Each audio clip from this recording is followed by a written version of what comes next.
ఏవన్టీవీ Telugu news. Hyderabad KPHB కాలనీలో దారుణం చోటు చేసుకుంది. అప్పుల బాధతో చనిపోవాలని భార్యాభర్తలు నిర్ణయించుకున్నారు. భర్త చనిపోగా భార్య ప్రాణాపాయ స్థితిలో ఉంది. రమ్యకృష్ణ రామకృష్ణ దంపతులు కేపీహెచ్బీ కాలనీలో నివసిస్తున్నారు. అప్పులు అధికమవడంతో తీవ్ర ఇబ్బందులు ఎదుర్కొంటున్నారు. దీంతో చనిపోవాలని నిర్ణయం తీసుకున్నారు. ఈ క్రమంలో మొదట భర్త రామకృష్ణ గొంతు కోసిన రమ్యకృష్ణ అనంతరం తాను గొంతు కోసుకుంది. రామకృష్ణ చనిపోగా భార్య రమ్యకృష్ణ పరిస్థితి విషమంగా ఉంది. సమాచారం అందుకున్న పోలీసులు ఘటనా స్థలాన్ని పరిశీలించి దర్యాప్తు చేస్తున్నారు.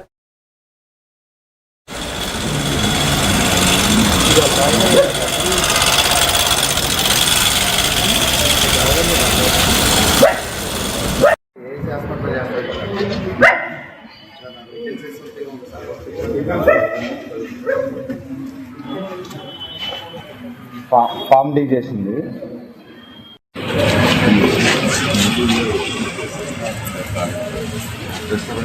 రెస్టారెంట్ బాడీ డిస్క్రిప్షన్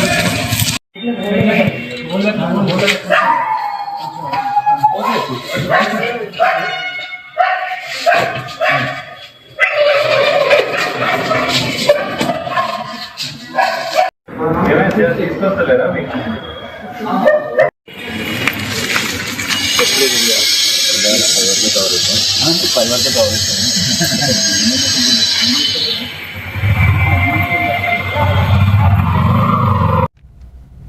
చిత్తూరు జిల్లా కాణిపాకంలోని శ్రీ స్వయంభూ వరసిద్ధి వినాయక స్వామి వారి దేవస్థానం నిత్య అన్నదానానికి విశేషమైన విరాళం అందించారు.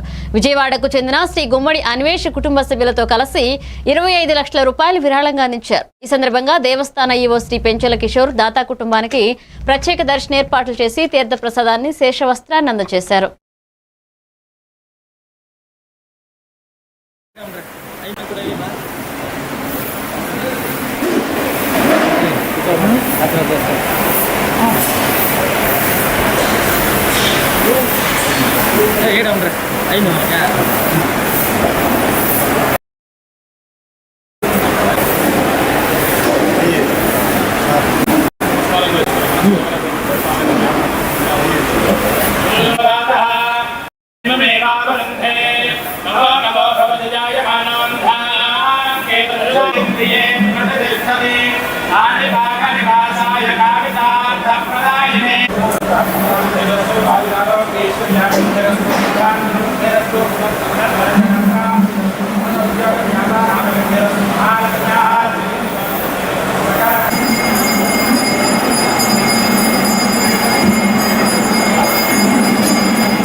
విశాఖ స్టీల్ ప్లాంట్ కార్మికుల పక్షాన జనసేన పార్టీ అండగా నిలవాలని బొబ్బిలి కాంగ్రెస్ నియోజకవర్గ ఇన్ఛార్జ్ మువ్వల శ్రీనివాసరావు డిమాండ్ చేశారు.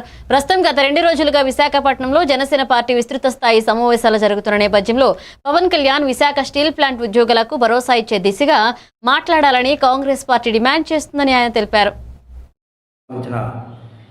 మీటింగులు కార్యక్రమాలు ఏర్పాటు చేసి ఆయన పార్టీ బలోపేతం దిశగా మీటింగ్లు ఏర్పాటు చేసుకున్నారు. మరి విశాఖపట్నంలోనే ఉన్నారు కదా. మరి ఈరోజు విశాఖపట్నం స్టీల్ ప్లాంటు ప్రైవేటీకరణ జరుగుతుందని చెప్పి ఆందోళన చెందుతున్న పరిస్థితి. మరి ఆ రోజు అధికారంలోకి రాకముందు మరి డిప్యూటీ సీఎం పవన్ కళ్యాణ్ గారు 32 మంది బలిదానంతో విశాఖ స్టీల్ ప్లాంట్ వచ్చింది. ఇంతమంది ఎంపీలు ఉన్న ఇన్ని దశాబ్దాలుగా విశాఖ స్టీల్ ప్లాంట్కి సొంత గనులు ఇవ్వండి అని ఏ ఒక్కరూ అడగలేదని, దీనివల్లే విశాఖ స్టీల్ ప్లాంట్ ప్రైవేటీకరణ జరుగుతోందని, జనసేన ప్రైవేటీకరణకు వ్యతిరేకమని, కార్మికులకు పక్షాన పోరాటం చేస్తామని, కార్మికులకి అండగా నిలుస్తామని అనేక రకాలైనటువంటి వాగ్దానాలు చేశారు అధికారంలోకి రాకముందు. మరి ఈరోజు అయ్యా అధికారంలోకి వచ్చారు, మీరు చేసిన వాగ్దానాల వల్లే ప్రజలు మిమ్మల్ని నమ్మి మీకు ఓట్లు వేసి మీరు ఎంతమంది నిలబడితే అంతమంది మీ పార్టీ తరఫున అందరికీ ఎమ్మెల్యేలు చేశారు. మరి మీరు చేసిన వాగ్దానాలు మరి అధికారంలోకి వచ్చిన తర్వాత మర్చిపోతే ఎలా అవుతుందండి? దయచేసి మీరు విశాఖ స్టీల్ ప్లాంట్ మీద మీరు మీ తాలూకా స్టాండ్ ఏమైతే ఉందో అది పబ్లిక్ తెలియపరచండి.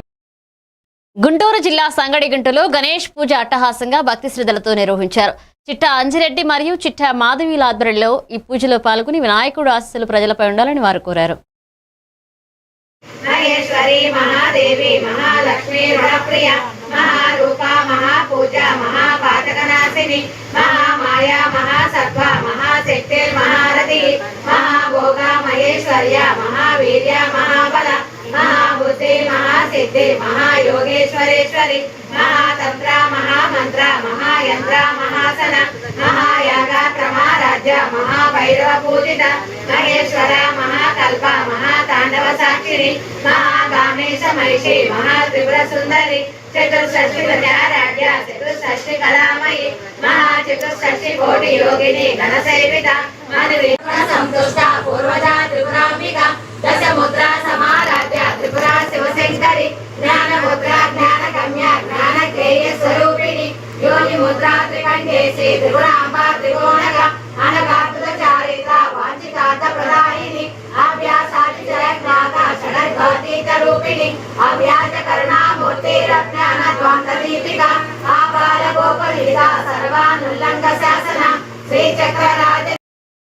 విజయనగరం జిల్లా గజపతి నగరం నియోజకవర్గం బొండపల్లిలో నూతనంగా నిర్మించిన గ్రామ సచివాలయ భవనాన్ని రాష్ట్ర మంత్రి కొండపల్లి శ్రీనివాస్ శనివారం ప్రారంభించారు. ఈ సందర్భంగా మంత్రి మాట్లాడుతూ గ్రామ సచివాలయం ద్వారా ప్రజలకు మరింత మెరుగైన పారదర్శక సేవలు అందుతాయన్నారు. ఈ కార్యక్రమంలో మాజీ జడ్పీటీసీ బండారు బాలాజీ, గజపతి నగర మార్కెట్ కమిటీ చైర్మన్ గోపాలరాజు, మండల పార్టీ అధ్యక్షుడు రాపాక అచ్చెన్నాయుడు తదితరులు పాల్గొన్నారు. గ్రామ ప్రజలు సచివాలయ భవనం ప్రారంభంపై ఆనందం వ్యక్తం చేశారు.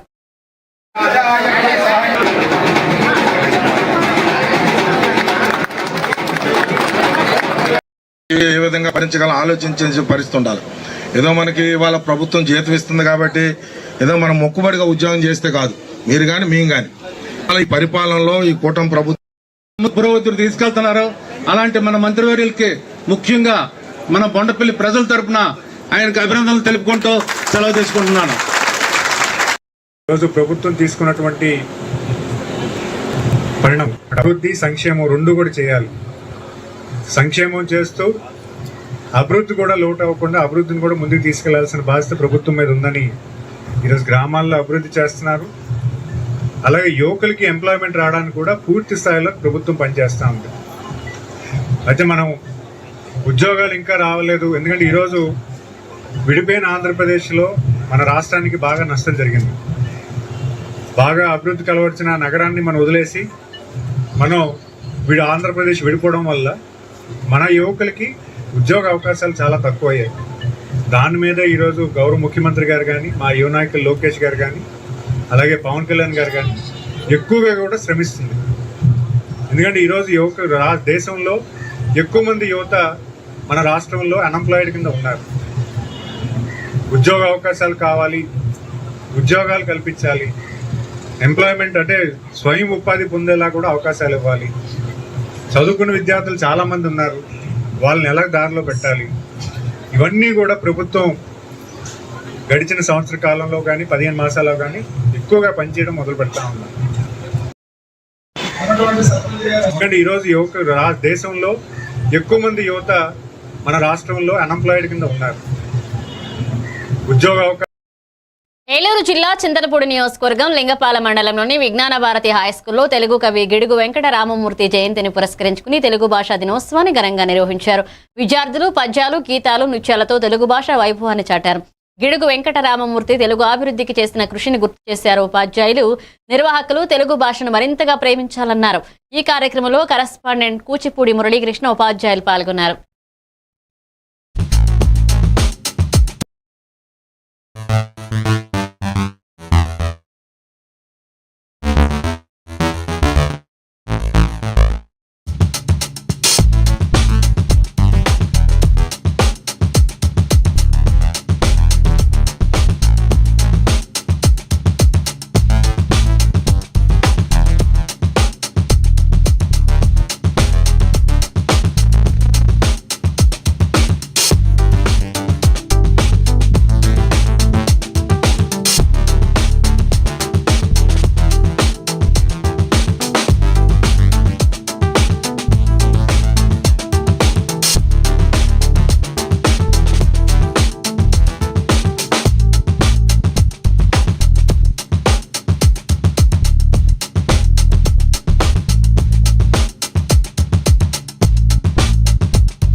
జిల్లా రూరల్ ఎమ్మెల్యే కోటంరెడ్డి శ్రీధర్ రెడ్డిపై హత్యాయత్నానికి కుట్ర వీడియో బయటపడడంతో నెల్లూరు రాజకీయ వాతావరణం కుదిపేసింది. నేపథ్యంలో కోటంరెడ్డి కార్యాలయానికి వందలాది కార్యకర్తలు, అభిమానులు భారీగా తరలివచ్చారు. రౌడీ మూకలకు కొమ్ము కాస్తున్న ఎస్పీపై ఆగ్రహాన్ని వ్యక్తం చేస్తూ ఎస్పీ డౌన్ జోన్ అంటూ నినాదాలు చేశారు. రౌడీ షీటర్పై చర్యలు తీసుకోకపోవడమే పరిస్థితి విషమించిందంటూ మండిపడ్డ వారు వెంటనే జిల్లా ఎస్పీని సస్పెండ్ చేయాలని డిమాండ్ చేశారు. కోటంరెడ్డికి అండగా తాముంటామని స్పష్టం చేశారు.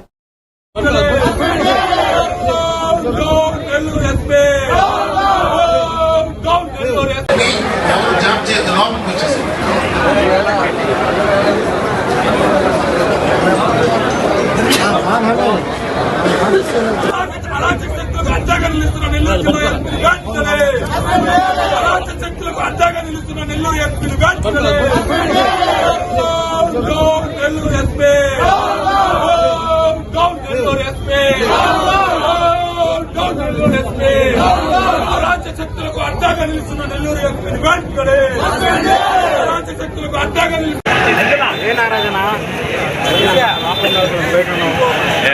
తొందరదా అసలేదా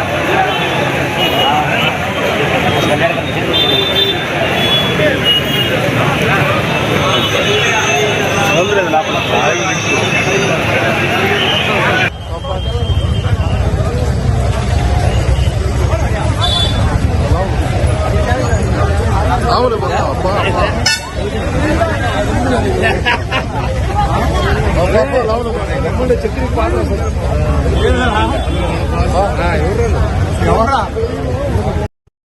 బాపట్ల జిల్లా కర్లపాలెం మండలం తుమ్మలపల్ల సచివాలయం వద్ద యూరియా కోసం రైతులు బార్లు తీరారు. గత రాత్రి యూరియా సరఫరా కావడంతో రైతులు ఉదయం నుంచి లైన్లో నిలబడ్డారు.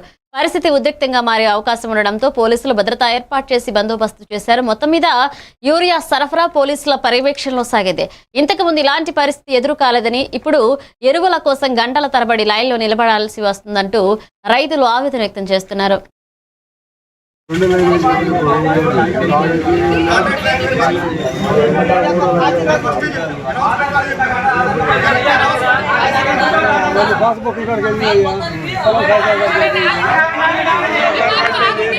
వచ్చి పొలం ఆధార్ కార్డు తీసి బ్లాక్లు అమ్ముకుంటారు. ఈత రాకుండా వాళ్ళకి ఎకరానికి ఏం లేని వచ్చి మనకి అర్థం తీసుకుని బ్లాక్లు అమ్ముకుంటారు. పొలం ఉన్నవాడు ఏమైపోతుంది?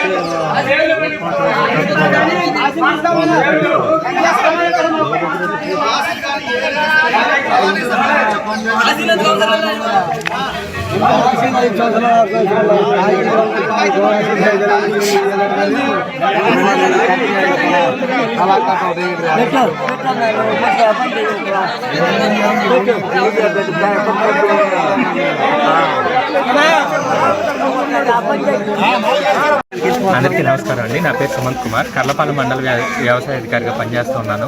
ముఖ్యంగా చూసుకుంటే ఇప్పుడు తుమ్మలపల్లికి 20 టన్నుల యూరియా వచ్చింది. అయితే ఈ యూరియా అనేది ఎవరికి ఎంతవరకు అవసరమో అంతవరకు తీసుకోవాలి, అంతకు మించి అదనంగా తీసుకోవడానికి లేదండి. అంటే మనకి ఏంటంటే చిన్నగా మార్కెట్ ద్వారా విడతల వారీగా వస్తూ ఉంది. దానికి మనం సహకరించి మీరు ఎంతవరకు అవసరమో అంతవరకే తీసుకోవాలని రిక్వెస్ట్ చేస్తున్నాం. అలాగే ఏంటంటే ఇప్పుడు వచ్చిన యూరియా కూడా రైతులందరికీ సఫిషియెంట్గా పంచిపెట్టడానికి సరిపోతుంది. మీరు మమ్మల్ని ఇబ్బంది పెడుతూ డాక్యుమెంట్స్ ఏమి తీసుకురాకుండా ఎక్కువ ఎరువులు తీసుకెళ్ళకూడదని చెప్పి కోరుకుంటూ ఉన్నాను. అలాగే మనకి ఏంటంటే పేరళి పెదగొల్లపాలెం ఏరియాలో కూడా 10 టన్నులు చొప్పున సోమవారం మనకి ఎరువులు అనేవి వస్తూ ఉన్నాయి. అలాగే మిగతా ఏరియాల్లో ఎవరికైతే ఇంకా అవసరం ఉందో అవసరం మేరకు మనం ఎరువులు అనేవి. కామారెడ్డి పట్టణంలోని హౌసింగ్ బోర్డ్ GR కాలనీలో జిల్లా కలెక్టర్ ఆశిష్ సంగ్వాన్ పర్యటించి వరద బాధితులను పరామర్శించారు. భారీ వర్షాలతో ఇళ్లు దెబ్బతిన్న వారికి హౌస్ డ్యామేజ్ కింద తక్షణ సహాయంగా 11,500 అందజేస్తామన్నారు. కాలనీలో జరుగుతున్న ఎలక్ట్రిసిటీ పునరుద్ధరణ పనులను పరిశీలించి ప్రతి ఇంటికి కనెక్షన్ ఇవ్వాలన్నారు. 48 గంటల్లో శానిటేషన్ పనులు పూర్తయ్యాయని తెలిపారు. వరదల్లో దెబ్బతిన్న రోడ్లను పరిశీలించి తాత్కాలిక మరమ్మతులు వెంటనే చేపట్టాలని అధికారులను ఆదేశించారు.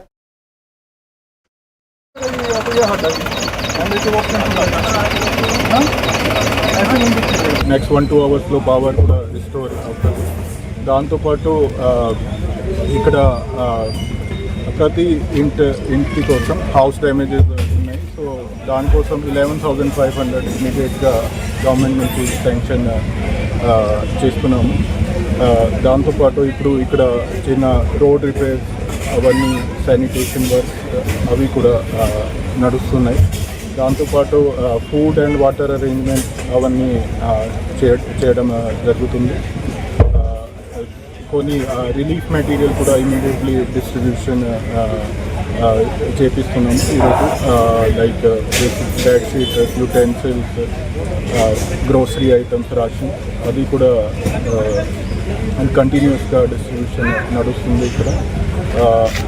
ఈరోజు చాలా మున్సిపల్ సిబ్బంది, ఫైర్ ఆఫీషియల్స్ అందరూ చాలా కష్టపడి పని చేస్తున్నారు. వాలంటీర్స్ కూడా ఉన్నారు. పార్వతీపురం మన్యం జిల్లాలో మొబైల్ రికవరీ మేళా నిర్వహించినట్లుగా జిల్లా ఎస్పీ మాధవారెడ్డి తెలిపారు. ఈ సందర్భంగా 42 లక్షల రూపాయల విలువైన 206 మొబైల్ ఫోన్లను రికవరీ చేసి బాధితులకు అందజేశారు. మొబైల్ పోయిన వెంటనే CER పోర్టల్ ద్వారా ఫిర్యాదు చేస్తే వాటిని సులభంగా తిరిగి పొందే అవకాశం ఉంటుందని ఎస్పీ సూచించారు. ప్రజలు ఈ సదుపాయాన్ని వినియోగించుకోవాలన్నారు. ఈ కార్యక్రమంలో ఏఎస్పీ అంకితా సురానా, పోలీస్ సిబ్బంది పాల్గొన్నారు.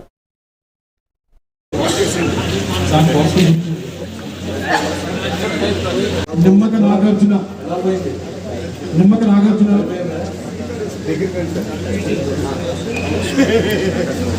పోగొట్టుకున్న ఎవరికైనా దొరికిన వెంటనే మాకు అందించడం ఒకటి. ఎందుకంటే ఇందాక చెప్పినట్టు మొబైల్ ఫోన్ ఇంపార్టెన్స్ చాలా ఉంది కాబట్టి. అలాగే పోయిన వాళ్ళు కూడా ఏదైనా CARలో డైరెక్ట్గా కంప్లైంట్ రిజిస్టర్ చేయొచ్చు. డీటెయిల్స్ ఫిల్అప్ చేసి మాకు చెప్పినా కూడా మేము దాంట్లో రిజిస్టర్ చేస్తాం. దెన్ మొబైల్ ఫోన్ ఎప్పుడు లైవ్లో వచ్చినా కూడా ట్రాకింగ్ చేసి మేము వెంటనే రికవర్ చేస్తాం. సో దీంట్లో ఇవాళ కార్యక్రమంలో బాధితులందరికీ కూడా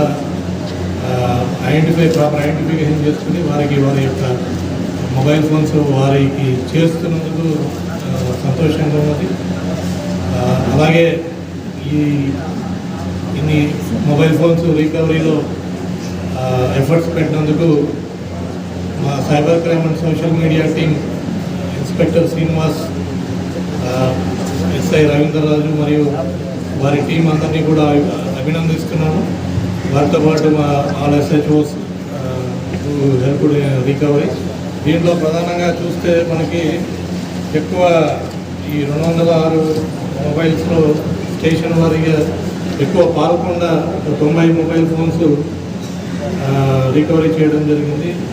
అదేవిధంగా పార్వతీపురం టౌన్ ఒక 25 mobile phones, Seethampeta 17 mobile phones, మిగతా పోలీస్ స్టేషన్స్ కూడా 10-15 ఈ విధంగా ప్రతి పోలీస్ స్టేషన్, అన్ని పోలీస్ స్టేషన్స్లో పోగొట్టుకున్న మొబైల్ ఫోన్స్ అన్ని కూడా రికవరీ చేయడం జరిగింది. ఈ ప్రాసెస్ అనేది మేము నిరంతరం కొనసాగిస్తున్నాం. సో ఈ కార్యక్రమాన్ని విజయవంతం చేసినందుకు మీడియా వారు ఈ ధన్యవాదాలు తెలుపుతూ, ఈ మొబైల్ ఫోన్స్ పట్ల ప్రజలు మీ ద్వారా మేము కోరుకునేదంటే నెల్లూరు జిల్లా రూరల్ ఎమ్మెల్యే కోటంరెడ్డి శ్రీధర్రెడ్డిని కలిసి సంఘీభావం తెలిపారు. మాజీ మంత్రి సర్వేపల్లి ఎమ్మెల్యే సోమిరెడ్డి చంద్రమోహన్ రెడ్డి పోలీసులపై తీవ్ర అసహనాన్ని వ్యక్తం చేశారు. వైసీపీ పాలనలో నెల్లూరు రౌడీ హత్య రాజకీయాలకు కేంద్రంగా మారిందని మండిపడ్డారు. పోలీసులు ముందుగానే పసిగట్టలేకపోవడం విచారకరమన్నారు. కాకాణి గోవర్ధన్ రెడ్డిని కూడా అరెస్ట్ చేయలేకపోయారని ఆరోపించారు. క్రిమినల్స్ పై కఠిన చర్యలు తీసుకోవాలని, అవసరమైతే స్పెషల్ ఫోర్స్ ను నెల్లూరులో నియమించాలని డిమాండ్ చేశారు. పోలీసులకు తాము అండగా ఉంటామన్నారు. దురదృష్టం ఏంటంటే వాళ్ళకి 11 అంటే ఉమ్మడి నెల్లూరు జిల్లా ప్లస్ కందుకూరు 11 సీట్లు కోల్పోవడం జీర్ణించుకోలేకపోతున్నారు. ఆ రౌడీ ఆ బ్యాచ్ కుట్రలు చేస్తుంటే మనోళ్ళు ఏంటంటే ఇంటెలిజెన్స్ కానీ పోలీస్ కానీ దాన్ని తీవ్రంగా తీసుకోవాలా. ఓవరాల్గా జరిగిన ఇప్పుడు సర్వేపల్లి కాకాని గౌతమ్ రెడ్డి, అక్కడ కావ్య కృష్ణారెడ్డి డ్రోన్లు పెట్టి కత్తులు పెట్టుకొని ప్లాన్ చేశారు. ఇక్కడ ఈరోజు కోటంరెడ్డి శ్రీధర్ రెడ్డినే ఎత్తేస్తామని అంటున్నారు. ఈ వీడియో కూడా మాకు తెలిసి మన గవర్నమెంట్ వచ్చిన తర్వాత రాత్రి చూసిన వీడియో, అదేదో ఎలక్షన్ ముందుది కాదు, ఇప్పుడు దాన్ని తెలుస్తుంది. వీటన్నిటినీ నేనేమంటానంటే ఈవెన్ కాకాని గోవర్ధన్ రెడ్డి కేసులో కూడా నెల్లూరు జిల్లా పోలీసులు ఒక్కరిని అరెస్ట్ చేయలే, ఎవరో 2-3 తప్ప. ఈవెన్ గోవర్ధన్ రెడ్డిని కూడా మన టీంలు అరెస్ట్ చేయలేకపోయినాయి.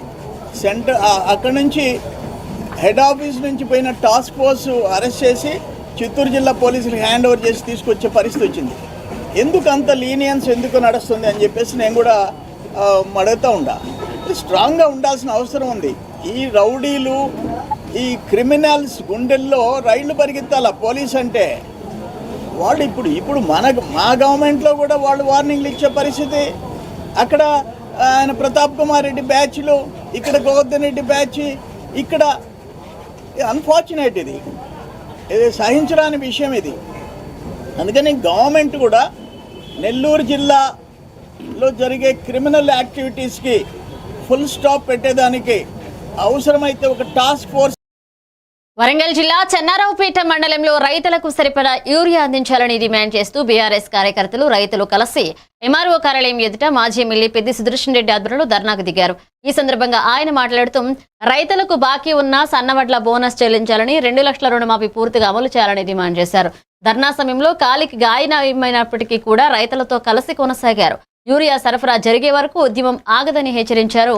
ధర్నాతో వాహనాలు నిలిచిపోవడంతో రోడ్డు రవాణా స్తంభించింది.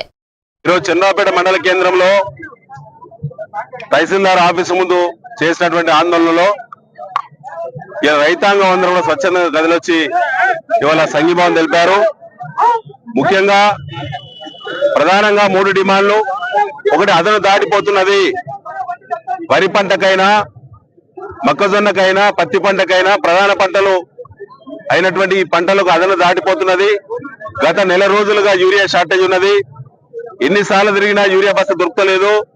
ఇవాళ బాలునాయక్ అనేటువంటి ఒక గిరిజన బిడ్డ 3 ఎకరాల పత్తి పంటను ఇలా మొత్తం కూడా తీసేసే పరిస్థితి దాపురించిందంటే సమస్య తీవ్రత ఏ మేర ఉందో అర్థం చేసుకోవాలని చెప్పి మేము విజ్ఞప్తి చేస్తా ఉన్నాం. ఇప్పటికైనా ప్రభుత్వ పెద్దలు, ముఖ్యమంత్రి రేవంత్ రెడ్డి గారు, వ్యవసాయ మంత్రి తుమ్మల గారు, స్థానిక ఎమ్మెల్యే దొంతి మాధవరెడ్డి గారు ఇప్పటికైనా ఆత్మవిమర్శ చేసుకోండి. ఇలాంటి పరిస్థితికి కారణం మీరు కాదా? మీ యొక్క నిర్లక్ష్యం వల్ల, దున్నపోతు మీద వర్షం పడ్డట్టు మీ ఆలోచనల విధానం వల్ల ఇలా సామాన్య రైతులు, కడుబీద రైతులు ఇలా రోడ్ల మీదకి వచ్చే దుస్థితి వచ్చింది.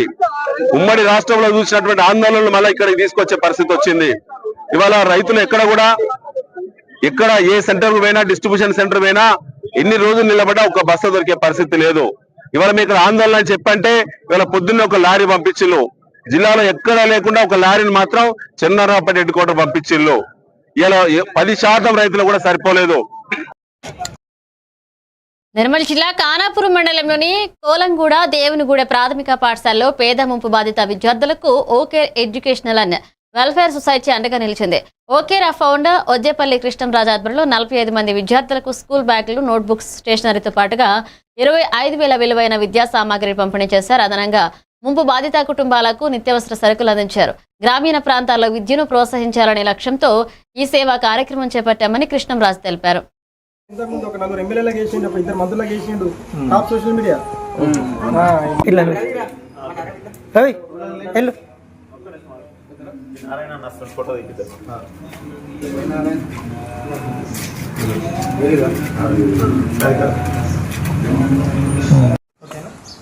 పిల్లలు అందరూ ఒకసారి సార్కి థ్యాంక్ యూ చెప్పండి.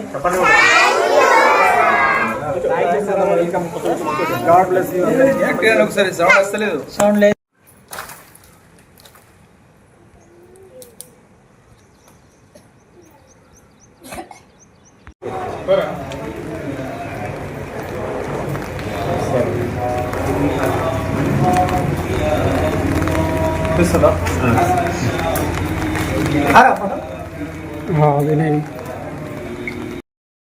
We will see updates. Keep watching Evan TV Telugu News.